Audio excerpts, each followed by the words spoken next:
La gente puede salir para disfrutar de la gastronomía, cumpliendo con los protocolos sanitarios para cuidar nuestra salud y de los demás, expresó la chef y conductora Carla Senties. La gente ahorita tiene una gran necesidad de volver a disfrutar la vida.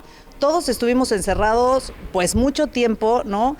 Comíamos rico en nuestras casas, espero en Dios, y compartíamos con nuestra familia, pero de alguna manera sí nos falta salir y disfrutar. Y yo lo que veo es que la gente quiere eso, quieren salir a hacer turismo, quieren salir a comer, quieren ir a los restaurantes.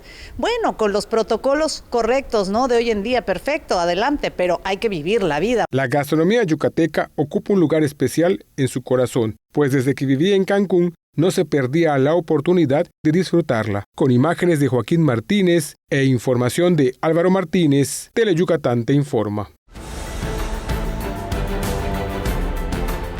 Teleyucatán te informa, lunes a viernes, 8 de la noche. Síguenos.